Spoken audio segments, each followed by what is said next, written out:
नमस्कार, आप देख रहे हैं न्यूज़ 11 भारत, आपके साथ मैं हूं अनुष्का और खबरों की ओर बढ़ते हैं। देखिए, उत्पाद विभाग का कारनामा, मैन पावर एजेंसी जीडीएक्स को किया गया है ब्लैक लिस्टेड। करोड़ों रुपए के वित्तीय अनियमितताओं का आरोप है। टर्मिनेट कंपनी को किसके इशारे पर यह सिक्योरिटी का काम मिला है? 20 करोड़ से ऊपर के फंड का उत्पाद विभाग को हिसाब नहीं मिल रहा है। जीडीएक्स के जिम्मे रांची और जमशेदपुर के शराब दुकानों की सुरक्षा। केवल रांची में जीडीएक्स के 182 गार्ड नहीं दिखते कोई भी दुकानों पर।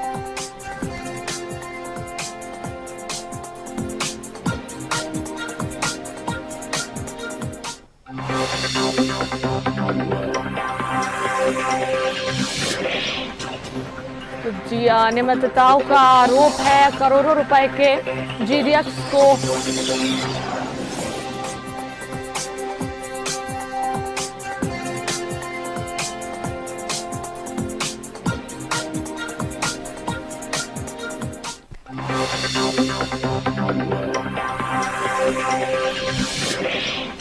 तो उत्पाद विभाग का कारनामा देखने को मिला है।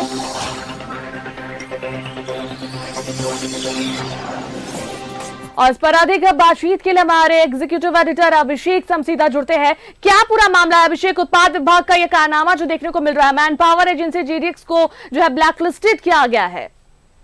अनुष्का, ये गंभीर मसला है। इस बारे में जितनी गंभीरता से जाने दर्शक और वो लोग जिनके इशारे पर जीडीएक्स को तमाम सुविधाएं दी जा रही हैं, वो तमाम काम दिए जा रहे हैं। पहले तो आपको यह बता दूं कि जीडीएक्स को तमाम नियमों को दरकिनार रखते हुए महीनों की लंबी अवधि तक पूरी छूट दी गई कि शराब दुकानों में जो मैन पावर कंपनियां जीडीएक्स के पास गढ़वा, लातेहार, पलामू 3 शहर थे गढ़वा के, और पलामू प्रमंडल के इन तीनों शहरों में वित्तीय अनियमितताओं का भारी मामला सामने आया। जीडीएक्स ने शराब तो बेच दी। दरअसल शराब की दुकानों पर मैन पावर एजेंसी को अपने लोग रखने होते हैं। शराब सरकार की होती है, लेकिन उसको बेचने के लिए जो काम करते हैं वो मैन पावर एजेंसियों के वर्कर होते हैं। मैन पावर एजेंसी जीडीएक्स को यह काम दिया गया। जीडीएक्स ने अपने वर्कर वहां पर रखे, शराब बेची। लेकिन शराब बेचने के बाद जो पैसे आते हैं, जो राज्य सरकार के राजस्व के पैसे हैं, अधिकार के पैसे हैं, जनता के पैसे हैं, उन पैसों को जीडीएक्स ने जमा ही नहीं करवाया। उत्पाद विभाग में भारी अनियमितता पकड़ी गई। जीडीएक्स को टर्मिनेट किया गया, ब्लैकलिस्टेड किया गया, जिसके बाद जीडीएक्स की 9 करोड़ की सिक्योरिटी भी फंसी हुई रही। बाद में जो जानकारियां मिल रही हैं, हालांकि उत्पाद विभाग का कोई अधिकारी इसमें खुलकर सामने बोलने को नहीं है, लेकिन जो जानकारियां मिल रही हैं कि जीडीएक्स ने कुछ पैसे जमा करवाए थे। लेकिन यहां अनुष्का एक गंभीर सवाल जन्म ले लेता है कि जो कंपनी मैन पावर सप्लाई में ब्लैकलिस्टेड हो चुकी है, उस कंपनी को रांची और जमशेदपुर के सिक्योरिटी एजेंसी का काम दे दिया गया। आपको बता दूं कि केवल रांची में 182 गार्ड्स देने हैं जीडीएक्स को। ये गार्ड रात के 10 बजे से लेकर सुबह 6 बजे तक ड्यूटी करेंगे और दुकानों से होने वाली चोरी को रोकेंगे। लेकिन आपको बता दूं कि राजधानी हो या जमशेदपुर हो, दोनों जगहों पर दुकानों से शराब चोरी का जबरदस्त मामला सामने आ रहा है। जितनी भी प्राथमिकियां दर्ज होती हैं, उसमें जीडीएक्स के गार्ड को निशाना बनाया जाता है। बताया जाता है कि गार्ड नहीं रहता है।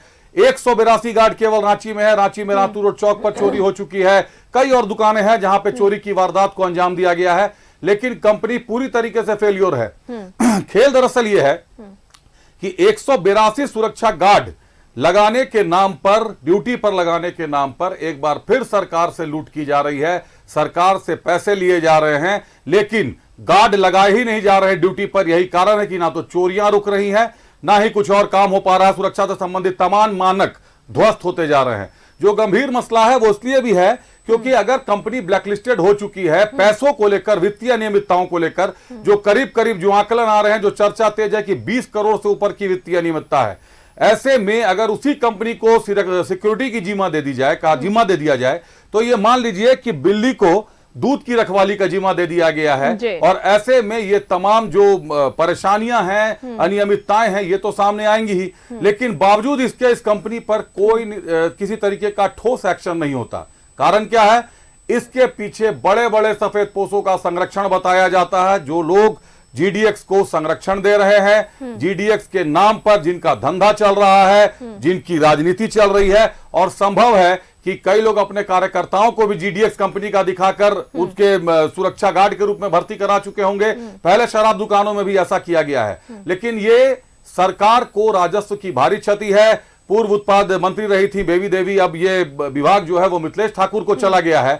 तो मिथिलेश ठाकुर को काफी सख्त माना जाता है ये सब मामले में कि मिथिलेश ठाकुर अनियमितता को बर्दाश्त नहीं करते। तो देखना दिलचस्प होगा कि मिथिलेश ठाकुर आखिर जीडीएक्स पर क्या निर्णय लेते हैं, क्या जीडीएक्स के साथ सोचते हैं, विचार करते हैं, क्योंकि जीडीएक्स तमाम तरीके से, हर तरीके से जीडीएक्स को ब्लैकलिस्टेड मान लिया गया है। अब कब एक्शन होता है, कब इसकी सिक्योरिटी एजेंसी रद्द की जाती है और कब इस पर कार्रवाई होती है, इसका इंतजार दर्शकों को भी है और मीडिया को भी है। बिल्कुल अभिषेक, देखिए जिस तरीके से टर्मिनेट कंपनी है, ये भी सवाल उठेगा कि आखिर किसके इशारे पर जो है सिक्योरिटी का काम जो है वो मिल रहा था, ये भी एक क्वेश्चन जो है उठता है। लेकिन फिलहाल क्या कुछ कार्रवाई होती है इसका इंतजार सभी को रहेगा। बहुत बहुत धन्यवाद तमाम बातचीत के लिए।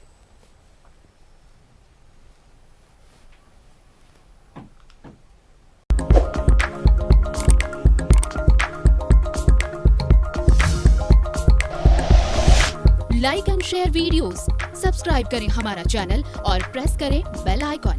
न्यूज़ 11 भारत, सच है तो दिखेगा।